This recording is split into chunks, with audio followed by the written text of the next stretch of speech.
देखिए, सबसे पहली बात तो ये है कि ये क़ानून जो मोदी सरकार ने आज से 4 साल पहले बनाया था, वो संविधान के ख़िलाफ़ है। आप रिलीजन की बुनियाद पर क़ानून नहीं बना सकते, इसमें कई सुप्रीम कोर्ट के जजमेंट्स है और राइट टू इक्वालिटी के ख़िलाफ़ है। आप कैसे हर रिलीजन को आप उसकी इजाज़त दे रहे हैं उनको, और आप जो रिलीजन जिनका इस्लाम है उनको आप नहीं दे रहे, वो एक पॉइंट है। दूसरा ये है कि मैंने उस वक्त पार्लियामेंट में कहा था कि इसी तरह का एक क़ानून वाइट साउथ अफ्रीका ने बनाया था, तो महात्मा गांधी ने उस क़ानून को फाड़ दिया था। मैंने भी पार्लियामेंट में इस CAA के उस बिल को फाड़ा था। तीसरी बात यह है कि अब 4 साल के बाद ये सरकार रूल्स बना रही है। मैं देश को ये बताना चाह रहा हूँ कि मैंने नहीं, मौजूदा अभी प्रेजेंट होम मिनिस्टर ने पार्लियामेंट में कहा था मेरा नाम लेकर कि OIC, NPR भी आएगा, NRC भी आएगा। कई टीवी के इंटरव्यूज में उन्होंने बात कही थी। तो हम ये बताना चाह रहे हैं कि CAA एक्ट को सिर्फ आप CAA से मत देखिए, इसको आपको NPR से और NRC से जोड़कर देखना पड़ेगा। और जब वो होगा तो जाहिर है उसमें सबसे ज़्यादा निशाना बनेंगे मुसलमान, दलित, आदिवासी और गरीब लोग। पांचवी बात यह है कि अब आसाम में सुप्रीम कोर्ट मॉनिटर्ड एक NRC हुआ, 19 लाख लोगों के नाम नहीं आए, जिसमें से लगभग 10 से 12 लाख हमारे हिंदू भाई बहनों के नाम नहीं आए। उनको अब हेमंत बिस्वा शर्मा ये बोल रहे हैं कि CAA क़ानून जब इम्प्लीमेंट होगा तो उन सब को सिटीजनशिप मिल जाएगी, क्योंकि उनका रिलीजन उसमें इंक्लूड हो गया। अब उसमें 1 लाख से 1.5 लाख या 2 लाख करीब जो मुसलमान नाम है, उनको इसका फायदा नहीं मिलेगा। ये बताइए, ये नाइंसाफी नहीं है तो क्या है? हेमंत बिस्वा शर्मा ने कहा, बीजेपी के नेताओं ने कहा कि 19 लाख में जो 10 से 12 लाख जो हिंदू भाई बहन के नाम नहीं आए, उनको मिल जाएगा, पूरा सिटीजनशिप मिल जाएगी उनको। अब आप बताइए, नाइंसाफी नहीं है तो क्या है? छठी बात यह है कि भारत में सिर्फ 5% लोगों के पास पासपोर्ट है। ओनली 5% लोगों के पास पासपोर्ट है, रिमेनिंग लोगों के पासपोर्ट नहीं है। और फिर आधार कार्ड आप देख लिए, प्रूफ ऑफ सिटीजनशिप नहीं है, उसमें खुद लिखा हुआ आधार कार्ड में। भारत में बर्थ रजिस्ट्रेशन 1959 तक मैंडेटरी नहीं था। 1996 में सिर्फ 50% इंडियंस के पास बर्थ सर्टिफिकेट्स था। तो जब NRC होगा, NPR होगा, तो उसमें बायोमेट्रिक एक्सरसाइज होंगी उसमें, और लोकल रजिस्ट्रार में लिस्ट लगाई जाएगी प्रमोद साहब की, असद साहब की। अब प्रसाद साहब जाके बोल सकेंगे असद साहब के डाउटफुल है, मैं डाउटफुल बन जाऊंगा। अब मुझे प्रूफ करना पड़ेगा। अब मैं मेरे दादा का बर्थ सर्टिफिकेट लेकर आऊं, क्योंकि मेरा रिलीजन इस्लाम है, अब मैं फिरते रहूं तो फायदा किसका होगा? रद्दी वाले का ही फायदा होगा ना। तो ये इसीलिए ये एक्सरसाइज ये जो लॉ है, ये रिलीजन की बुनियाद पर बनाया गया, ये डिस्क्रिमिनेटरी है, अनकॉन्स्टिट्यूशनल है। और ये बोलना कि जो हमारे हिंदू और सिख भाई या क्रिश्चियन भाई जो पाकिस्तान में, अफगानिस्तान में, बांग्लादेश में रह रहे हैं, उनको सिटीजनशिप नहीं दे सकते, झूठ है ये। हमेशा सरकार के पास इख्तियार था, एग्जीक्यूटिव ऑर्डर से आप दे सकते थे। और आखिरी बात, नरेंद्र मोदी और बीजेपी को ये क्यों भूल गए कि कितने लाखों लोग कश्मीरी पंडित मुल्क से बाहर हैं, जो मुल्क से कश्मीर से बाहर हैं, उनको आप क्या कर रहे हैं? उनको आप क्या कर रहे हैं? भूल गए आप कश्मीरी पंडितों को? कम से कम 5 लाख कश्मीर के बाहर हैं, लेकर जाइए ना कश्मीर में उनको। इंग्लैंड में इंडियन जो वहां के इंडियंस यहां पर वहां चले गए जो इलीगल, उनको वापस लेकर आइए। ग्रेट ब्रिटेन बोल रहा है कि लेकर आइए वापस, सरकार बोलती हम नहीं लेकर आएंगे। तो ये गलत है, डिस्क्रिमिनेटरी है, अनकॉन्स्टिट्यूशनल है। सरकार के पास पहले से पावर्स थे और है और रहेंगे कि वो जो हिंदू भाई बहन पाकिस्तान में है या बांग्लादेश से है, आप दे सकते हो उनको। और मैंने खुद केस डाला है सुप्रीम कोर्ट में। हम लोग जब CAA का हियरिंग हुई थी, हमारे लॉयर जनाब निज़ाम पाशा साहब ने स्टे की मांग की थी, तो गवर्नमेंट ने कहा था कि अभी हम रूल्स नहीं बनाए। अब जब रूल्स बनाए तो हम सुप्रीम कोर्ट में डालेंगे और इसके ऊपर हम कोशिश करेंगे कि सुप्रीम कोर्ट में जाकर इसको उठाया जाए इस मसले। एक बोलिए प्रसाद साहब। क्या ये चुनाव को लेकर के चुनाव अनाउंस होने वाले हैं, इसके मद्देनजर किए गए? बिल्कुल है, उसमें दो राय नहीं है, उसमें दो राय नहीं है। आप जब 4-5 दिन के अंदर इलेक्शन कमीशन ऑफ इंडिया अपने डेट्स को अनाउंस कर देगा 2 ECI के बन जाने के बाद, तो यकीनन ये चुनाव को सामने रखकर ये फैसला लिया गया है बीजेपी की तरफ से। सर खास करके, हाँ बोलो। खास करके कल रमजान शुरू होने की उससे प्रधानमंत्री नरेंद्र मोदी ने इस चीज का ऐलान किया, ऐसा अब जाहिर है सब सारी दुनिया को मालूम कि कल तरावी की नमाज शुरू हो रही, रमज़ान का महीना शुरू हो रहा, तो आप लोग एक मैसेज देना चाहते थे भारत की सबसे बड़ी माइनॉरिटी को जो 17 करोड़ की है कि अब आप लोग कागज़ निकालने की तैयारी करिए। आप कुछ नहीं। Ma'am, sir, when you're talking about the CA and the implementation, you say now the rules have been given. Are you saying you'll approach the Supreme Court again and file a case? Our case is already in Supreme Court. When the last time when the Supreme Court was hearing this matter, the Union of India said that we have not yet made the rules. We had asked for a stay. The various parties have asked for a stay. Now, when the rules have been made, we'll definitely once again approach the Supreme Court. And I have contacted and spoken to my lawyer, Janab Nizam Pasha, and advocate on record, Janab Shamshad Saab also. Sir, इसमें ये लोग कह रहे हैं कि it will be completely online और कुछ भी paperwork इसमें नहीं होगा. It will be completely online and it will not take away anyone's citizenship is what. आप लोग, मैं आपको देश को समझा रहा हूँ कि CAA को आप सिर्फ CAA से नहीं, CAA को आपको NPR और NRC से जोड़कर देखना जरूरी है। क्या अमित शाह पार्लियामेंट में मेरा नाम लेकर नहीं कहे थे कि ओवैसी जी NPR NRC भी आएगा? क्या अमित शाह कई टीवी इंटरव्यूज में नहीं कहा था कि NPR NRC आएगा जब CAB था? बाद में CAA हुआ, एक्ट हो गया। वो जब CAB बिल था, जब उनका ऑन रिकॉर्ड इंटरव्यू है, पार्लियामेंट में उन्होंने कहा है। तो ये सब एक धुआं है और ये कोशिश कर रहे हैं कि असल इनका मकसद क्या है कि देश में NPR हो, NRC हो। अब मिसाल के तौर पर आसाम में जो NRC हुआ, सुप्रीम कोर्ट मॉनिटर्ड, 1600 करोड़ रुपये उस पर खर्चा किए गए, 50,000 गवर्नमेंट एम्प्लॉयज ने काम किया और 19 लाख लोगों को कहा गया कि भारत के शहरी नहीं है, नागरिक नहीं है।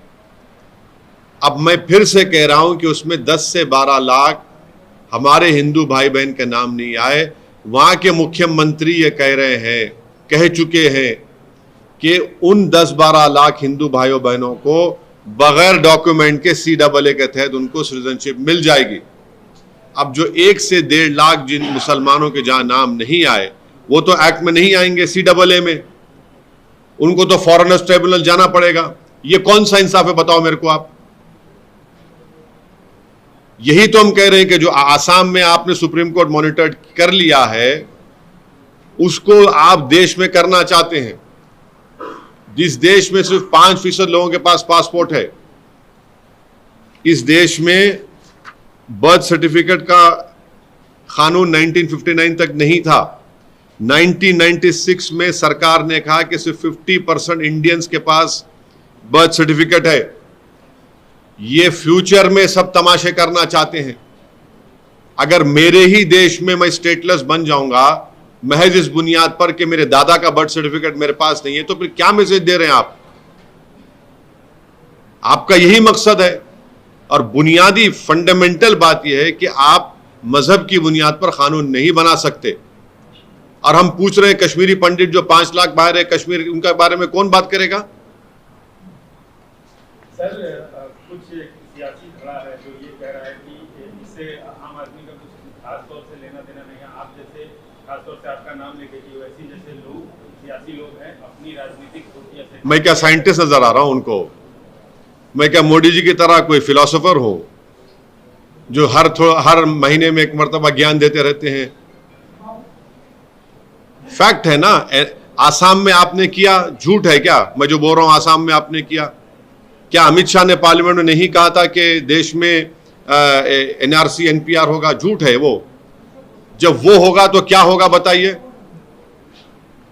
जब वो होगा तो बायोमेट्रिक डेटा लेंगे आप, लोकल रजिस्ट्रार में लिस्ट लगाई जाएगी, कोई भी जाकर ऑब्जेक्शन करेगा कि नहीं ये भारत का नागरिक नहीं है, अब सिलसिला शुरू, उसके बाद डाउटफुल सिटीजन मैं हो जाऊंगा। नहीं, उन लोगों का कहना है कि वैसी साथ में चले तो रोहिंग्या और बांग्लादेशियों को नागरिक बनवा दें। मेरी बात चले तो मेरी बात चलेगी ना तो 5 लाख कश्मीरी पंडित को लेकर जाऊंगा मैं, जो 10 साल में आपने नहीं किया। 10 साल में आपने नहीं किया वो 5 लाख कश्मीरी पंडितों को। वो कौन सा रिलीजन है उनका? हिंदू नहीं है वो, भूल गए बीजेपी उनको। देश में ही अच्छा मेरा बस चले तो मैं पूछूंगा बर्तानिया से, भिजा दो भाई वो 10,000 इंडियंस को जो आप लोग रोक के रखे हैं। आप लेने तैयार नहीं है उनको। भारत जब सिक्योरिटी काउंसिल का मेंबर बनना चाहता है तो फिर रेफ्यूजीज की पॉलिसी पे क्या उनको स्टेप लेना पड़ेगा? बोलिए हमको। असदुद्दीन ओवैसी को आप दिखाते रहिए, कोई बात नहीं, मगर आप भी तो सिक्योरिटी, हम तो चाहते हैं सिक्योरिटी काउंसिल मेंबर बने। जब आप सिक्योरिटी काउंसिल के मेंबर बनेंगे तो ये सब करना नहीं पड़ेगा आपको।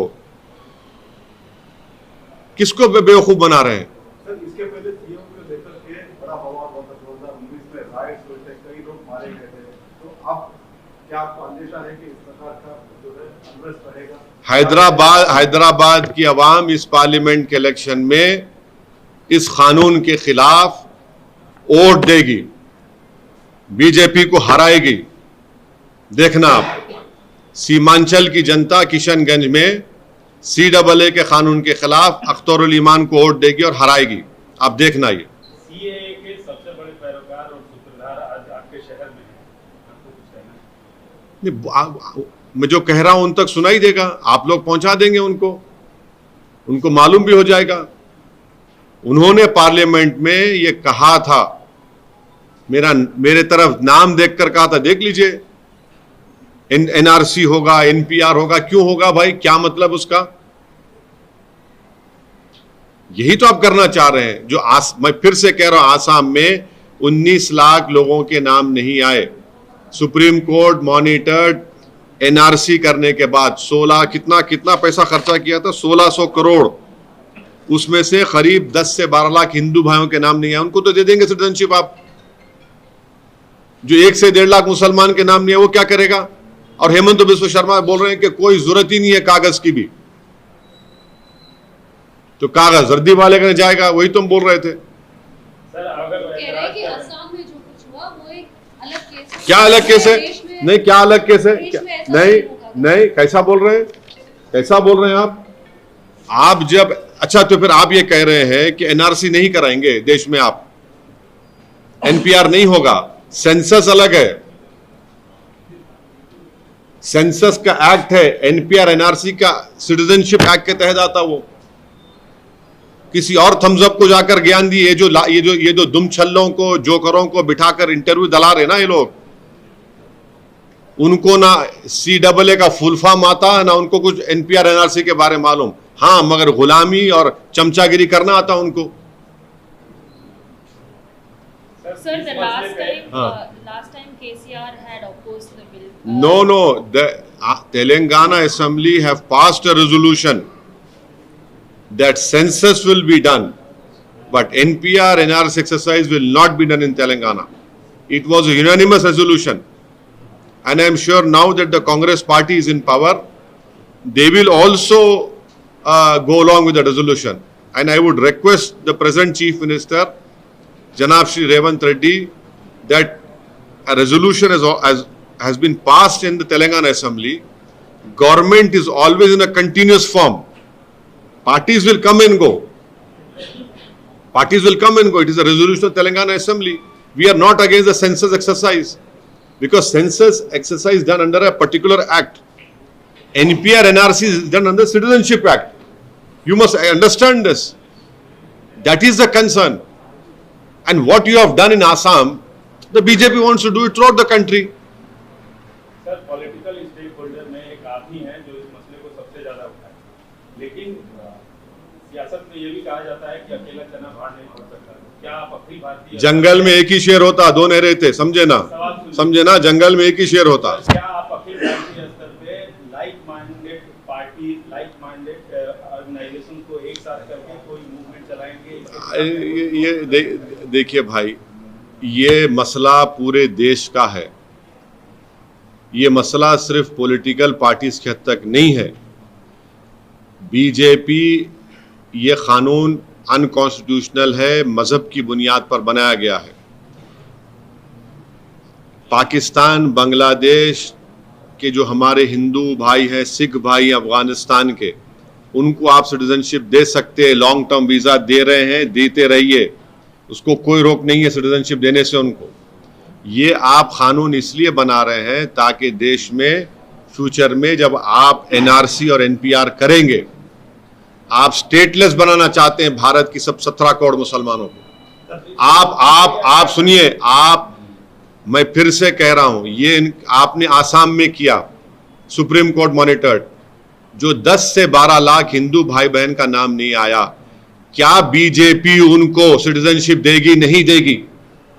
जो 1 लाख से 1.5 लाख मुसलमानों का नाम नहीं आएगा, सिटीजनशिप नहीं मिलेगी उनको। सर, आपके विरोध का रोड मैप क्या है? क्या आप विरोध का रोड मैप आपसे कह चुके हैं। अब चुनाव आ रहे हैं, हम हैदराबाद की जनता इस CAA कानून के खिलाफ वोट देगी, बीजेपी को हराएगी।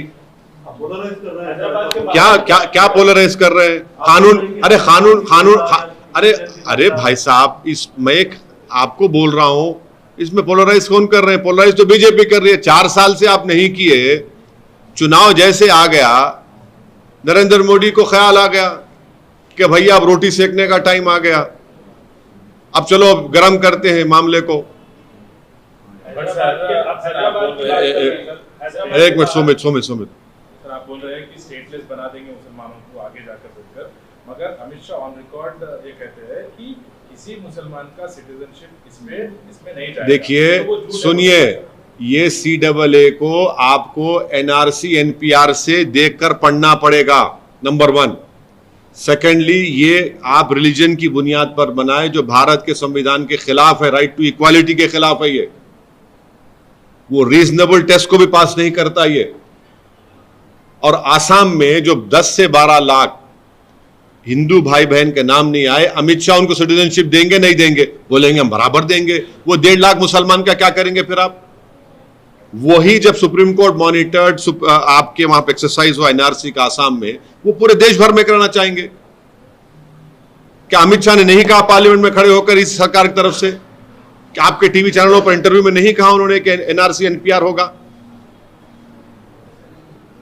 हम सुप्रीम कोर्ट में, हमारा केस है, हमने हमारे लॉयर जनाब निजाम पाशा साहब से और एडवोकेट ऑन रिकॉर्ड जनाब शमशाद साहब से मेरी बात हुई है। हम सुप्रीम कोर्ट में जाएंगे ताकि इसके ऊपर हमको जाके सुप्रीम कोर्ट बोलेंगे कि जब तो आप गवर्नमेंट ने कहा था कि रूल्स नहीं बने, अब रूल्स बने, इसको देखिए। आसाम की जो बात कर रहे हैं, जहाँ पर जो है उनको सिटीजनशिप दे देगी करके कह रहे हैं, जिस तरीके से उनका कहना है, तो क्या उनका तो कहना ही यही है कि बाकी जो देश है वो तो मेजॉरिटी मुस्लिम ये है, तो उन लोगों को नहीं दिया जा रहा है। तो इसीलिए क्या ये मानकर चले कि ये 1.5 या 2 लाख जो मुस्लिम वहाँ पर हैं जिनको नहीं देने की बात आप कह रहे हैं, क्या वो उन देश के आए हुए हैं और इसलिए उनको नहीं दिया जा रहा है? क्या ये तर्क सही है? देखिए, यही तो मैं आपको बताने की कोशिश कर रहा हूँ। सुप्रीम कोर्ट मॉनिटर्ड एनआरसी में 19 लाख लोगों के नाम नहीं आए, जिसमें 10 से 12 लाख हिंदू भाई बहन हैं, 1 से 1.5 लाख मुसलमान हैं। वो 10 से 12 लाख को सिटीजनशिप दे देंगे, 1 से 1.5 लाख मुसलमान क्यों नहीं देंगे आप? और उसको भी नहीं मानते बीजेपी वाले, बोलते और बढ़ के नाम आना चाहिए था मुसलमानों के। कैसा करेंगे? ये नाइंसाफी नहीं है तो क्या है बताइए फिर आप। ये जो 1.5-2 लाख है, क्या वो भारतीय बिल्कुल। नागरिक? अच्छा, वो तो 10 से 12 लाख भारतीय है, नहीं है भारतीय है आप नहीं, बोल वो रहे तो हैं। कह नहीं रहे आप बोल रहे हैं, हैं नहीं नहीं बाहर देश नहीं नहीं आप बोल रहे हैं 10 से 12 लाख भारतीय और 1.5 लाख नहीं है मुसलमान। यही तो मैं, यही देखिए, यही तो हम बता रहे हैं कि आपने जो कानून बनाया रिलीजन के नाम पर वो गलत है, वो बिल्कुल गलत है।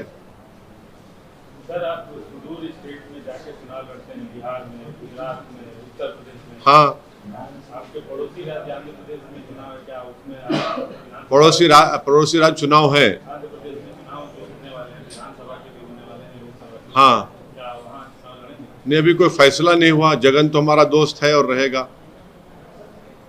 तो आपका सपोर्ट है सर? नहीं भाई, आप भी मेरे दोस्त हैं, दुश्मन है क्या आप मेरे? अपना काम आप करते, मेरा काम मैं करता हूँ। चुनाव सर आप नहीं, आप साथ नहीं नहीं नहीं नहीं, देखिए अब तक तो बीजेपी वहां पर टीडीपी से अलायंस कर ली। प्रचार नहीं सुनिए, सुन तो लीजिए। बीजेपी नायडू एक साथ आ गए और चंद्रबाबू नायडू ने नरेंद्र मोदी को टेररिस्ट कहा था। निकाल कर देख लीजिए, हम झूठ नहीं बोल रहे हैं, निकाल कर देख लीजिए। और फिर बीजेपी वाले हमको बोलते ये आतंकवादियों की सपोर्ट करता है। आप देखिए, क्रोनोलॉजी समझिए आप, अजीब मामला है। अब बीजेपी नायडू लड़ेंगे तो क्या ऑप्शन बचता है आंध्र प्रदेश के माइनॉरिटीज जिसमें दलित्स और आदिवासियों के पास? क्या वो बीजेपी और नायडू के अलायंस को वोट देंगे क्या? तो आप जगन नहीं सुनो, देखिए आप ऐसा डोंट जंप द गन, सुन तो लीजिए। तो ये बात है। Sir, so if Naidu hadn't come in alliance with the BJP, do you think there would have been a fighting chance for the minorities? That's what you're No, trying to no. say. What I am saying is that Mr. Chandrababu Naidu was with BJP, and when I was an MLA, he supported Vajpayee also. So he has been consistently playing footsie with BJP. When he supported Mr. Narendra Modi to become the Prime Minister in 2014, when he left Mr. Narendra Modi, he called him a terrorist. Now he has again rejoined BJP. So the Muslims, Dalits, Christians and Adivasis of Andhra Pradesh will play a very decisive role now. Sunni will play a very decisive role. You will see what will happen. Sir Haryana की political situation, हाँ, जियो मैं election लड़ा तो B team हो जाता हूँ, और कोई सुनिए और कोई बीजेपी से अलायंस कर लेगा तो दूध का धुलावा रहेगा। हाँ, ये सुन तो लीजिए। जो नरेंद्र मोदी को इस तरह के अल्फाज इस्तेमाल करा, हाँ, आप उसको बिठा के चाय पिला रहे हैं। और जो CAA का कानून बना रहे हैं, क्या वो आंध्र प्रदेश पे नहीं होगा? कि देश में अगर NPR NRC होगा तो आंध्र प्रदेश में नहीं होगा क्या? आंध्र प्रदेश में भी होगा। सर सबसे इंटरेस्टिंग सवाल हैदराबाद। नहीं, आप हमेशा इंटरेस्टिंग करते हैं आप। नहीं, बीजेपी ने कैंडिडेट उतारा है डॉक्टर माधवी लता को, और वो ओल्ड सिटी में आपके इलाके में घूम रही है, बोल रहे हैं कि आपने डेवलपमेंट नहीं किया, आपने मुस्लिम यूथ को जानबूझ के बेरोजगार रखा, अपने वोट के लिए इस्तेमाल किया। इस पर क्या कहना? हाँ, उन्होंने भी कहा कि वोट भी जो है ये हो रहा है, लेकिन हो रहा है। देखिए, कोई भी लड़े मेरे खिलाफ, लड़ना तो है किसी को। अब मैं कहाँ दिमाग लगा के बैठूं? मेरा काम इलेक्शन। अरे आरोप तो लगते ही है ना। आरोप कब नहीं लगे मुझ पर? नई बात क्या है? आरोप तो लगते रहेंगे। लगाइए आरोप। कौन कह रहा है आरोप मत लगाइए? लगाइए।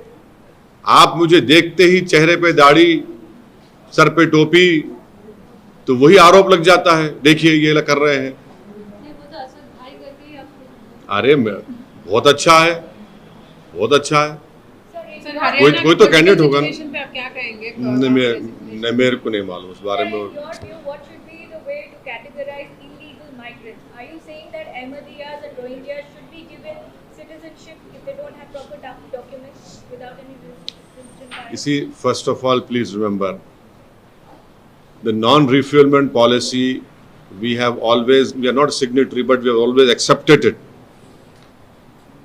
And if refugees come to India, UNHCR card is given to them. Then a long-term visa is given. This law, which has been made on the basis of religion, is unconstitutional. It violates right to equality. This propaganda of BJP that, oh, we cannot give citizenship, we didn't have power, is completely wrong. You had all the powers. Executive decision can be taken. Who's stopping you from doing that? And why are they not taking the 5 lakh and odd Kashmiri Pandits to Kashmir? Why are they not bringing back those 10,000 illegal Indians who are in Great Britain? वापस लाइए ना उनको आप, वो भी नहीं ला रहे वापस उनको आप. But why do you linking it to NRC and? Yes, because it is part of the Citizenship Act. But that hasn't been. No, please understand. Census is under Census Act. The NPR NRC is done under the Citizenship Act, and it has been done in Assam, for example. No.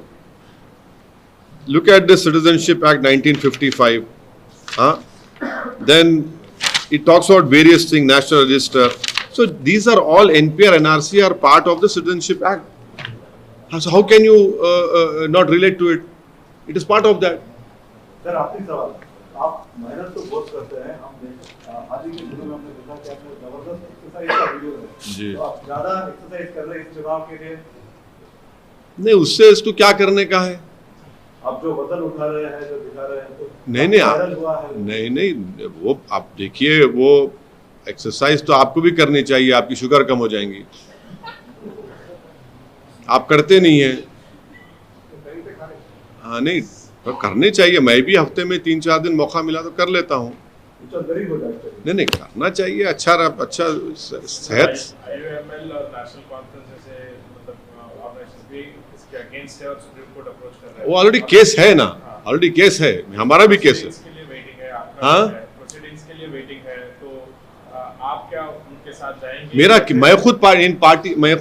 मैं खुद case डाला हूँ मेरे नाम से supreme court में. और India जो मीटिंग होने वाली है उसमें ये इशू रेस करेंगे बोल के IUML वाले कह रहे हैं. मैं कैसा बोलूं? मेरा ताल्लुक ही नहीं है उससे.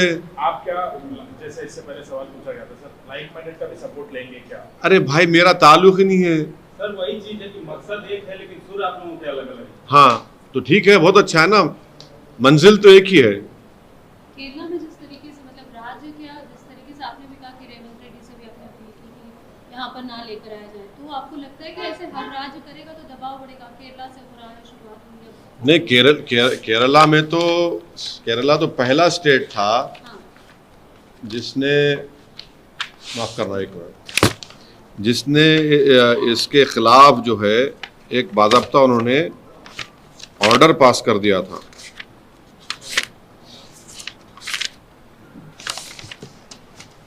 केरला के ने 2019 में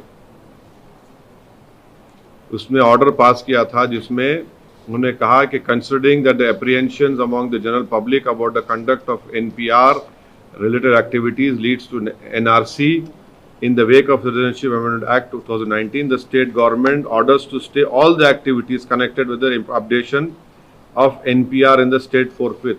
This was the more or less the same resolution was also passed in Telangana Assembly. And my request to the present Chief Minister is that, because government is always in a continuous form, parties will change based on the mandate of people have given. Now a resolution of the Assembly is already been passed in Telangana. We hope that the present Chief Minister will also ensure that NPR and NRC will not be done in Telangana.